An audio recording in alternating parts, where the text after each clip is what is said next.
Meu nome é Helena. Tenho 28 anos, 2 diplomas, um emprego estável e uma história que eu gostaria de não precisar contar. Mas algumas feridas, se não forem expostas, inflamam por dentro até que nos corroem. Esta é a minha. Voltar a morar com meus pais nunca foi um plano. Foi uma necessidade. Depois de uma separação turbulenta, um aluguel abusivo e uma demissão que durou mais tempo do que minha paciência, eu pedi ajuda. Não foi fácil. Engoli o orgulho como se fosse vidro e liguei para minha mãe com a voz embargada. Ela atendeu como se estivesse distraída, como se ouvir a filha implorar por abrigo fosse algo banal. Claro que pode voltar, Helena. Mas só até se estabilizar, certo? Foi o que ela disse. Um tom doce demais, como uma sobremesa com gosto amargo no fim. Voltei com uma mala de rodinhas, um coração feito caco e a cabeça cheia de promessas que eu repetia para mim mesma como mantras: vai ser temporário. Vai ser tranquilo. Vai ser casa. A porta da frente ainda fazia o mesmo rangido de quando eu era criança. O cheiro do corredor era o mesmo: café requintado, verniz velho e amônia. Meu quarto parecia uma cápsula do tempo que alguém tinha aberto e esquecido de reorganizar. As prateleiras ainda guardavam minhas medalhas do ensino médio. Os posteres desbotados dos meus filmes favoritos ainda ocupavam o armário. Meus livros, todos empilhados como se esperassem minha volta. Sentei-me na cama e respirei fundo. Pensei, pelo menos aqui, talvez, eu consiga começar do zero. Mal sabia eu que zero era um número alto demais para o que viriam me cobrar. Demorou pouco mais de 2 semanas até a paz se despedaçar. Eu lavava a louça depois do jantar quando ouvi meu pai chamar. Helena, podemos conversar um instante? Deixei a toalha no balcão e segui até a sala. Eles estavam sentados lado a lado no sofá, uma formalidade que me arrepiou. Minha mãe cruzava os braços e tinha aquela expressão de quem já se preparava para justificar o injustificável. Meu pai pigarreou. Sempre fazia isso antes de dizer algo que sabia que soaria pior em voz alta do que na cabeça dele. Sua estadia aqui tem sido, ele buscou a palavra, longa. Faz 20 dias, respondi, seca. E como você mesma disse que tem um emprego agora, achamos justo que comece a contribuir. Não estamos cobrando caro. Só o suficiente para cobrir luz, água, gás, esse tipo de coisa. Eu franzi a testa. Eu ajudo com o mercado. Limpo a casa. Faço o jantar. Isso não conta? Minha mãe, que até então se mantinha em silêncio, disse com a voz fina. Helena, você já é adulta. E adultos pagam por onde moram. Seu irmão também está ajudando. Foi aí que eu soube. A frase caiu como pedra, meu irmão estava morando na suíte master. Espera, o quarto dele agora é o meu antigo quarto. Ela assentiu com um movimento mínimo. Ele e a Amanda se casaram, querida. Precisam de mais espaço. Então, vocês me colocaram no meu quarto de infância, me cobraram aluguel, e deixaram ele com o melhor cômodo da casa? É o natural, disse minha mãe. Ele tem uma família. Você está sozinha. E foi nesse instante que senti o mundo se estreitar. Não pela humilhação, mas pela clareza. Não era sobre contas. Não era sobre justiça. Era sobre posição. Para eles, eu era peso. E agora, queriam que eu pagasse para ser tratada como tal. Eu não discuti. Não levantei a voz. A única coisa que ergui foi meu olhar. Fiquei de pé, disse um tudo bem que doeu até nos ossos, e fui para o quarto. Naquela noite, escrevi 2 cartas de recomendação para conhecidos que precisavam de ajuda. Fechei 2 contratos de freelancer com clientes antigos. Passei a madrugada inteira de frente para o notebook, traçando um plano. Na manhã seguinte, saí bem cedo. Voltei só no início da noite. Meus pais não perguntaram onde eu estive. E eu também não disse. Mas meus olhos estavam secos, o corpo cansado, e o contrato de aluguel de um apartamento de 30 metros quadrados estava dobrado no fundo da minha bolsa. 4 dias depois, meu quarto estava vazio. As caixas que empacotei com tanto cuidado não continham só objetos, continham minha libertação. Meu pai apareceu na porta, coçando a cabeça. Já vai? Já fui, pai. Minha mãe apenas me olhou. Não disse nada. Nem boa sorte, nem adeus. Como se eu fosse uma hóspede que exagerou no tempo de estadia. Eu fechei a porta atrás de mim e não olhei para trás. Mas o mundo gira, mesmo que lentamente. E o que eu levei comigo, além das caixas, foi a escritura. Eles tinham esquecido. Aquela casa, aquela maldita casa onde morei desde que nasci, estava no meu nome. Um detalhe que o advogado do meu avô cuidou com zelo, e que meus pais consideraram irrelevante, talvez por acharem que jamais precisariam se preocupar com isso. Talvez achassem que eu nunca reagiria. Que continuaria engolindo cada migalha como se fosse banquete. Que continuaria pagando para ser invisível. Mas algumas pessoas crescem no silêncio. E quando falam, fazem o mundo ouvir. Receberam o aviso de despejo numa tarde de terça-feira. O envelope foi entregue com aviso de recebimento, assinatura reconhecida, prazos incontestáveis. Minha mãe me ligou 20 vezes naquele dia. Não atendi nenhuma. Meu pai mandou mensagem dizendo que devia haver algum engano. Eu apenas respondi: não há engano. A escritura. A primeira vez que voltei à casa depois do aviso de despejo não foi para confrontar. Foi para observar. E o que vi não foi surpresa, foi confirmação. O portão entreaberto, a grama do jardim descuidada, as cortinas sempre fechadas como se a escuridão dentro fosse mais suportável do que encarar a luz do lado de fora. Eles sabiam. E mais do que saber, sentiam. Minha mãe abriu a porta com o rosto pálido e olheiras que jamais confessaria. Meu pai estava logo atrás, sem a habitual postura ereta, com os ombros encolhidos como se tentasse se esconder dentro da própria camisa. Nenhum dos dois falou primeiro. Ficamos ali, naquele corredor gelado de mágoas, cercados por tudo que já foi lar e agora era apenas espaço ocupado à força. Podemos conversar? Perguntou minha mãe por fim, num tom que beirava a súplica, mas sem largar a pose. Eu entrei. O cheiro de café requentado misturado ao verniz velho ainda estava lá, mas havia algo novo pairando no ar, desespero. Nos sentamos na sala, no mesmo sofá onde me disseram que eu teria que pagar para existir. A ironia não passou despercebida. Helena, meu pai começou, e cada sílaba era como caco de vidro, foi um mal-entendido. A gente só queria que você crescesse, entende? Que você se tornasse mais independente. Eu sorri, pequeno. Cortante. Independência seria não depender de vocês. O que vocês fizeram foi cobrar abrigo. E agora vão descobrir o que é ter que pagar por tudo que sempre tomaram como garantido. Minha mãe franziu a testa, confusa e ressentida. Você está realmente levando isso adiante? Está mesmo disposta a tirar a gente da casa onde criamos vocês? A palavra em criamos-a me bateu como tapa. Criação exige cuidado. Amor. Respeito. O que vivi ali foi um campo de treinamento para a submissão, onde meu valor era medido por obediência e silêncio. A casa é minha, falei, com clareza de quem já não deve nada. Está no meu nome. Vocês sabiam. Só ignoraram. E agora, não é mais possível ignorar. Seu irmão precisa da casa, ela disse, como se fosse o argumento definitivo. Ele tem uma esposa, planejam filhos. E eu? Cortei. Nunca planejei nada, mãe?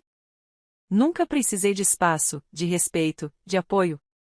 Quantas vezes precisei de vocês e recebi cobrança em troca? Ela baixou os olhos. Foi a primeira vez que não teve resposta pronta. Naquela noite, dormi profundamente. Pela primeira vez em meses, sem acordar com o peso do não dito pressionando meu peito. O contrato de desocupação estava assinado por mim, validado por cartório, e a data limite estabelecida, 30 dias. 30 dias para deixarem a casa. Eles tentaram tudo. Meu pai ligou para o advogado do falecido avô, implorando por revisão. Descobriu que o documento estava à prova de interpretações. Um testamento sólido, com testemunhas, registros, cláusulas de proteção. Minha mãe foi além. Tentou me visitar. Bateu na minha porta com um bolo de fubá que costumava fazer quando eu era criança. Sorriu como se fossemos personagens de uma propaganda de margarina. Fiz seu favorito, disse. Podemos conversar melhor? Não abri a porta. Apenas respondi. Já conversamos. Agora vocês têm 27 dias. E fechei a cortina. A vizinhança, claro, começou a cochichar. A família perfeita da rua mais antiga do bairro estava à beira da implosão. Meus pais tentaram manter as aparências, organizando jantares com amigos, saindo de carro com janelas abertas e sorrisos falsos. Mas dentro da casa, o caos se instalava. Eu soube que meu irmão ficou furioso quando descobriu. Disse que eu estava arruinando tudo, que ele tinha feito planos para a casa dele.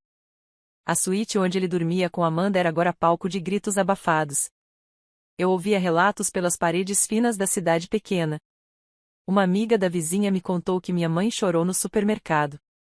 Meu pai foi visto perguntando a um corretor sobre preços de aluguel na região.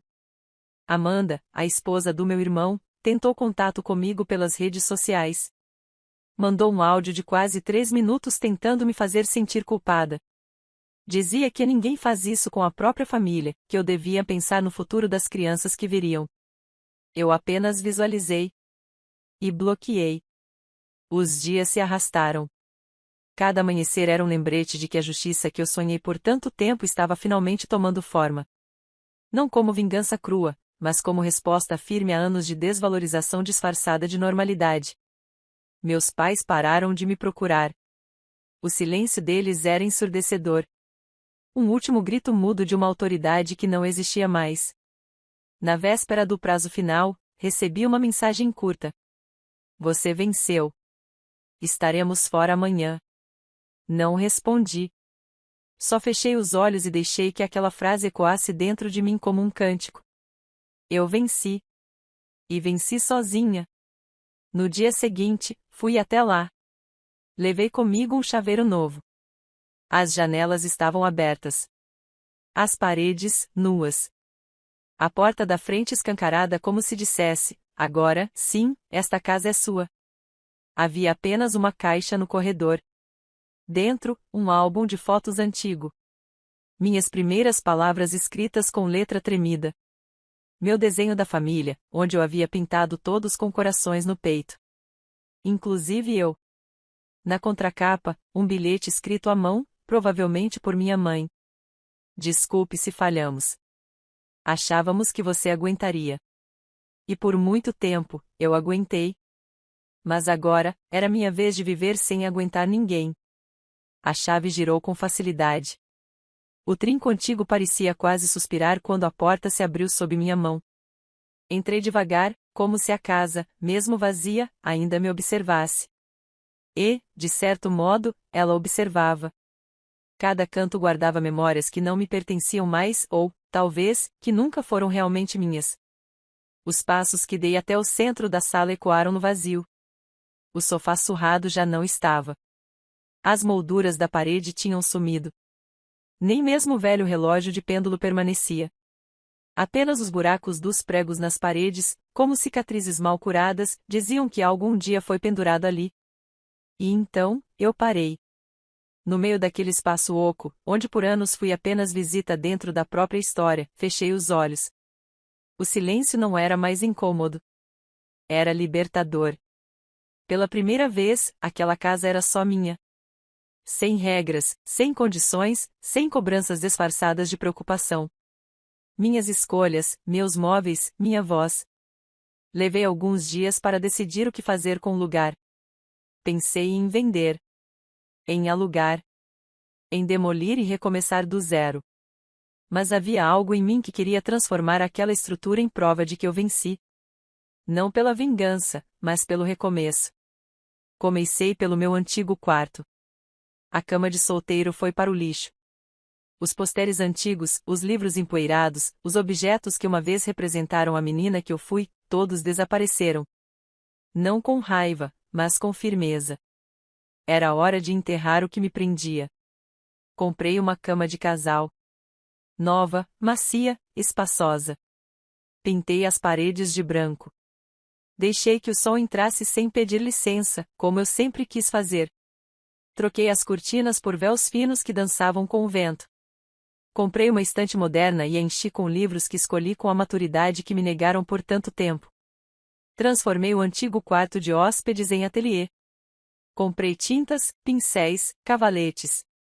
Eu havia abandonado a pintura na adolescência, quando meu pai me disse que arte não dava futuro. Mas agora o futuro era meu. Com o tempo, os dias começaram a ficar mais leves. Eu acordava cedo, abria as janelas, deixava a luz inundar os cômodos. Fazia café ouvindo música alta, um luxo que nunca me permitiram. Dançava na cozinha de meias, rindo de mim mesma, com a liberdade de quem finalmente respira com os próprios pulmões. Mas nem tudo era festa. Volta e meia, algum resquício do passado aparecia para cutucar a ferida. Certo dia, vi Amanda, a esposa do meu irmão, parada do outro lado da rua. Estava com uma sacola de mercado e um carrinho de bebê. Ela não tentou atravessar. Não fez sinal. Apenas me observou, com um olhar que misturava despeito, frustração e algo que talvez fosse vergonha, embora vergonha fosse algo que jamais reconheciam. Ignorei. Subi as escadas e bati a porta com calma. Aprendi a não dar palco para quem só sabe atuar quando a plateia. 2 semanas depois, encontrei um envelope enfiado sob minha porta. A letra era do meu pai. Helena, sua mãe não tem dormido. Está com crises de ansiedade. Seu irmão está desempregado. Amanda está com depressão pós-parto. Não era para acabar assim. Por favor, pense na família. Pensei. Pensei em quando dormi no sofá porque meu irmão queria privacidade com a noiva na suíte master. Pensei em quando minha mãe disse que só me deixou voltar porque era o mínimo que podiam fazer por alguém que fracassou. Pensei nas risadas baixas na cozinha quando sugeri tentar abrir meu próprio negócio. Pensei em todos os anos em que fui descartável. Então rasguei o papel em tiras finas, joguei no lixo e acendi o incenso de lavanda. Me recusei a ser o pombo-correio da culpa deles. Mas a casa sentia. Em certos momentos, eu ouvia rangeres no chão, como se as tábuas ainda tentassem sussurrar histórias antigas. O encanamento reclamava nas madrugadas, e eu me perguntava se era só encanamento mesmo ou os lamentos que ficaram. Foi por isso que decidi reformar tudo. Contratei uma arquiteta. Disse a ela: quero um lar. Um de verdade. Quero que esta casa nunca mais se pareça com o lugar onde cresci. Ela sorriu. E trabalhou comigo como se reconstruísse um pedaço da minha alma. Tiramos a parede da sala, abrimos espaço para um ambiente integrado. A cozinha ganhou bancada nova, armários claros, um painel de azulejos artesanais que pintei com minhas próprias mãos. Na antiga suíte master, agora minha, coloquei um espelho enorme na parede e uma banheira no canto, perto da janela. Um santuário. Um lugar onde eu me olhava sem vergonha. O jardim da frente, antes negligenciado, floresceu sob minhas mãos. Plantei lavandas, jasmins e alecrins.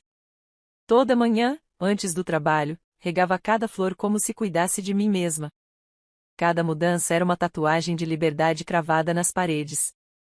1 mês depois da reforma, recebi uma notificação de mensagem no celular. Era do meu irmão. Você vai continuar fingindo que não existimos? Vai mesmo deixar nossos pais nessa situação? Ri. Mas não foi um riso leve. Foi aquele tipo de riso que sai quando a dor já passou e tudo que resta é o eco da decepção. Respondi em uma frase. Vocês fingiram que eu não existia durante 28 anos. Agora é minha vez. Bloqueei o número.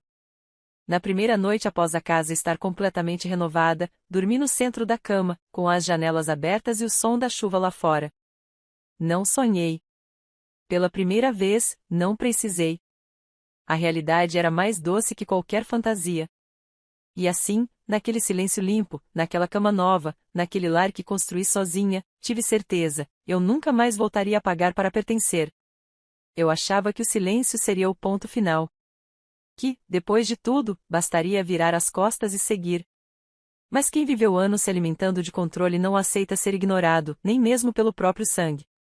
Começou com sussurros. Pequenos comentários espalhados pela vizinhança. Frases como ela sempre foi ingrata ou imagina tirar os pais da própria casa. Eu fingia que não ouvia. Mas ouvia. E não doía, incomodava, como um mosquito que ronda o ouvido enquanto você tenta dormir em paz. Depois, vieram os exageros. A padaria onde eu comprava pão toda semana deixou de sorrir quando entrei. A atendente, que sempre perguntava da minha vida, apenas disse: "Ah, é você." Fiquei sabendo, por uma ex-colega de escola, que minha mãe andava dizendo que eu havia falsificado documentos para tirar a casa deles. Que meu avô jamais faria aquilo por mim. Que eu devia ter manipulado o velho. Ri. Não porque era engraçado, mas porque era típico. Fui até o cartório e pedi cópias autenticadas de tudo. O testamento, o histórico de escritura, os documentos assinados pelo advogado que, na época, fora indicado pelo próprio meu pai. Tudo estava ali, provas de que não houve golpe algum, apenas a consequência de uma escolha que eles se recusaram a acreditar que um dia teria peso. Enviei cópias para eles. Nada mais, nada menos. Sem carta, sem bilhete, sem explicação. Eles não responderam. Mas sei que receberam. Porque 3 dias depois, meu irmão me encontrou no mercado. A fila estava longa, e ele entrou como quem tem urgência. Olhou para mim como se esperasse algo. "Você está satisfeita agora?" Ele perguntou, com os olhos arregalados e os ombros tensos. "Com tudo isso? Com essa palhaçada de justiça?" "Palhaçada." "Satisfeita?" Respondi, mantendo a voz baixa. "Não. Mas estou em paz. E paz é algo que vocês sempre acharam que podiam me negar." Ele bufou. Sorriu torto. Como se ainda me visse com 17 anos e medo de contrariar. "Ninguém mais acredita em você. Nossa mãe está arrasada. Papai está doente. E você desfila pela cidade como se fosse a rainha do bairro. Vocês destruíram minha imagem por anos. Agora estão surpresos que eu não queira salvar a de vocês? Você mudou, Helena." Virou alguém fria. Olhei fundo nos olhos dele. "Não. Eu só deixei de ser a empregada da família disfarçada de filha. Agora, você vai me deixar pagar minhas compras ou quer mais um palco?" Ele saiu sem dizer nada. Mas, pela primeira vez, foi ele quem abaixou os olhos. Na semana seguinte, recebi uma carta. Escrita à mão. Com a letra trêmula do meu pai. "Helena, não esperávamos que as coisas chegassem tão longe. Sua mãe tem chorado todas as noites. Estamos morando de favor com conhecidos. Seu irmão foi demitido. Amanda pensa em se separar. A culpa está nos destruindo. Por favor, nos perdoe. Queremos voltar. Pelo menos para conversar." Que conveniente, pensei. A culpa só apareceu quando a consequência chegou. Mas o que eles chamavam de culpa era, na verdade, perda de controle. Eles não me queriam de volta. Queriam que eu voltasse para o lugar onde me achavam mais útil, submissa, disponível, silenciosa. Resolvi não responder. Em vez disso, publiquei uma carta aberta em minhas redes sociais. Não citei nomes. Mas cada frase era uma resposta indireta mais poderosa do que qualquer confronto direto.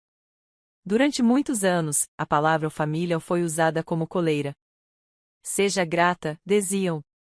"Você tem comida, tem teto." Mas me faltava o essencial: amor, respeito, pertencimento. Um dia, levantei. E saí. E, ao sair, percebi que família não é quem te cobra. É quem te acolhe. Não é quem te empurra contra a parede, mas quem te dá chão para caminhar. Aqueles que hoje choram porque perderam o controle, saibam que não fui eu quem abandonou vocês. Foram vocês que um dia me deixaram sozinha, ainda que eu morasse sob o mesmo teto. Hoje, moro em paz. E não pretendo abrir mão disso por ninguém. O post viralizou entre conhecidos. Vieram mensagens privadas de apoio, outras de surpresa. Alguns, que por anos fingiram não notar o que se passava, pediram desculpas. Eu não queria desculpas. Queria distância. Os dias seguiram. Eu voltei ao trabalho. aos meus projetos, à minha casa. E foi numa manhã qualquer, enquanto regava as lavandas da varanda, que ouvi novamente a campainha. Era Amanda. Com o bebê no colo e os olhos marejados. Eu não vim pedir nada. Só queria entender por quê. Fiquei em silêncio por alguns segundos. Depois a convidei a entrar. Não porque queria reatar laços, mas porque aprendi a reconhecer a diferença entre quem pede por interesse e quem busca entendimento. Sentou-se na poltrona da sala. Olhou em volta, com os olhos cheios de nostalgia mal disfarçada. Sempre achei que você era exagerada, ela disse. Mas agora, vendo isso aqui, entendo por que não quis mais ser a segunda opção. Amanda, eu fui a última opção. E só me viam quando algo dava errado. Ela assentiu. Beijou o filho. Disse que não esperava perdão. E, pela primeira vez, eu acreditei. Antes de sair, disse baixinho. Queria que meu filho crescesse em um lar como este. Fechei a porta sem responder. E naquele silêncio, entendi que nem todos os fantasmas merecem vingança. Alguns merecem ser esquecidos. Na manhã do dia 27 de abril, exatamente 3 meses após o aviso de despejo, recebi uma carta do advogado da família. A mesma letra fria, com timbre formal e palavras calculadas para parecerem racionais. No entanto, entre os parágrafos sobre a mediação, reconsideração e a resgate dos laços afetivos, o que realmente se lia era um último suspiro de desespero. Pediram audiência. Queriam conversar comigo com a presença de testemunhas, como se ainda houvesse algo a esclarecer. Ri. Mas dessa vez, ri leve.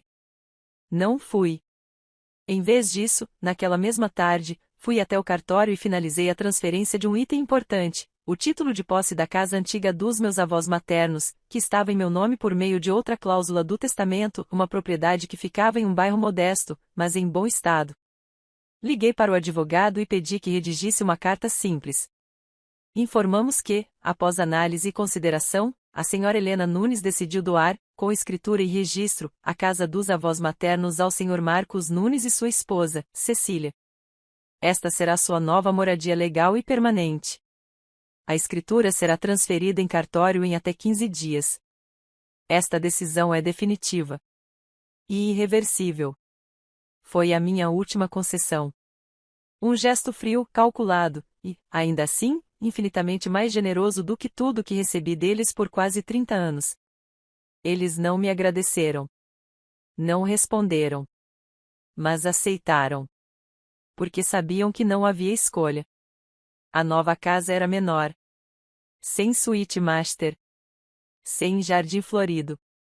Sem varanda ensolarada. Mas era digna. E o suficiente para que aprendessem a diferença entre lar e poder. Na semana seguinte, realizei uma pequena cerimônia na casa reformada.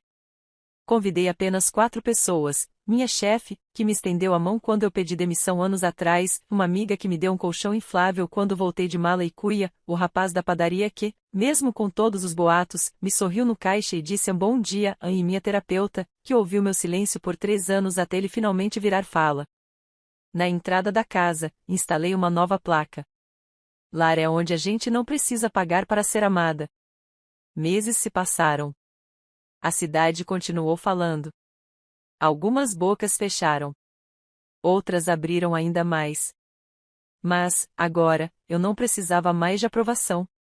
Porque aprendi que quando a paz finalmente chega, ela grita mais alto do que qualquer mentira. Eu pintei quadros. Plantei mais lavandas. Abri um ateliê. Dei aulas gratuitas para jovens da periferia que queriam aprender a transformar dor em arte. E, um dia, uma aluna me perguntou: Professora, por que a senhora pinta sempre casas? Sorri. Respirei fundo. E respondi: porque eu passei a vida tentando construir uma. Então, numa manhã dourada de primavera, deixei as portas da minha casa abertas. Não para visitas. Mas para o vento. Para a luz. Para a vida que finalmente podia entrar sem ser barrada. Naquele instante, com um café quente na mão e os pés descalços no piso claro que eu mesma escolhi, entendi. Meu nome não era mais sinônimo de ingratidão. era sinônimo de força. Eles me tiraram tudo, e, ainda assim, não conseguiram me quebrar. Não precisei destruir ninguém. Só precisei ir embora. E nunca mais voltar. Fim.